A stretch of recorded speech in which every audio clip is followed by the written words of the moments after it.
Des chercheurs ont récemment révélé l'âge limite idéal pour se marier. Au-delà de cet âge, les risques de divorce deviennent trop importants. C'est une affirmation qui va à l'encontre de beaucoup de croyances populaires et qui mérite d'être décortiquée. Vous êtes-vous déjà demandé quel est l'âge idéal pour dire oui? Nous avons tous entendu que se marier jeune était risqué, qu'il fallait attendre un peu pour gagner en maturité, apprendre à se connaître soi-même, comprendre ce que l'on veut dans une relation. Mais les données scientifiques bousculent ces idées reçues. Tout d'abord, durant des décennies, la sagesse populaire et même certains chercheurs affirmaient qu'il était préférable d'attendre d'être plus âgé avant de se marier. L'idée était simple, plus on se marie tard, plus les chances de succès sont grandes. Mais aujourd'hui, les experts nous disent que cette règle traditionnelle n'est plus valable. Le sociologue Nicholas H. Wolfinger, professeur à l'université de l'Utah, a mis en lumière des résultats qui ont complètement renversé cette théorie. Après avoir analysé les données de l'enquête nationale sur la croissance familiale, il a découvert qu'une tendance se dessinait. Les mariages conclus après un certain âge échouent plus fréquemment que ceux qui ont lieu avant cet âge. Cette révélation a été un véritable choc dans le milieu de la recherche sur le mariage. Pourquoi cette inversion de tendance? Selon Wolfinger, plusieurs facteurs peuvent expliquer ce phénomène. Premièrement, avec l'âge, l'expérience amoureuse s'accumule. Plus on a d'expérience, plus il devient difficile de s'engager pleinement dans une nouvelle relation. Les relations passées peuvent s'immiscer dans le couple, créant des comparaisons injustes, des attentes irréalistes et parfois même des complications liées aux enfants ou aux blessures émotionnelles non guéries. C'est comme si le passé revenait hanter le présent, rendant plus difficile l'investissement à long terme. Mais ce n'est pas tout. Il existe également ce qu'on appelle l'effet de sélection. En d'autres termes, les personnes qui choisissent de se marier plus tard ne le font pas toujours par sagesse ou maturité.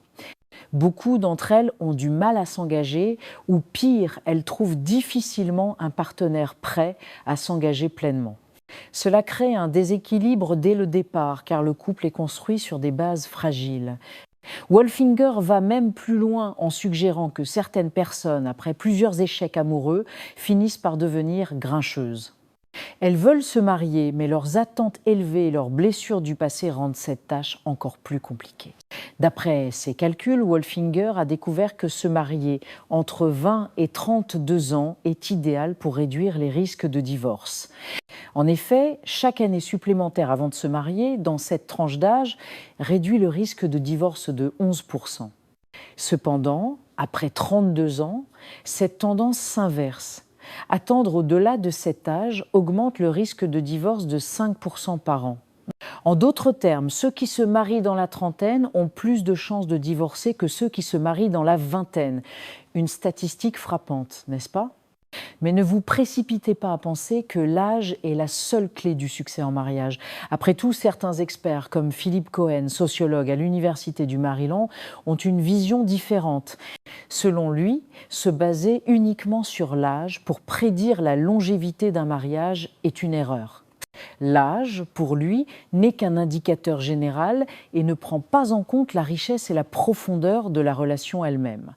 Pour Cohen, ce qui compte vraiment, c'est la qualité du lien entre les partenaires, la communication, le respect et l'engagement mutuel. Il faut avant tout épouser la bonne personne au bon moment, sans se fixer sur l'âge. Un mariage réussi repose avant tout sur le soin et l'attention que vous accordez à votre partenaire au quotidien et non sur un chiffre sur un papier officiel. En somme, que l'on se marie à 25, 30 ou 40 ans, l'essentiel est de trouver la personne avec qui l'on partage des valeurs communes, une vision de l'avenir et une volonté de faire face ensemble aux défis de la vie. Les chiffres sont intéressants, mais rien ne remplace l'amour et la compatibilité. Si vous voulez en savoir plus sur ce qui fait un mariage réussi et découvrir des conseils supplémentaires pour nourrir votre relation, abonnez-vous à notre chaîne et n'oubliez pas de liker cette vidéo pour soutenir notre travail. Dites-nous dans les commentaires ce que vous pensez de ces études et à quel âge vous pensez qu'il est idéal de se marier. Votre opinion compte énormément pour nous.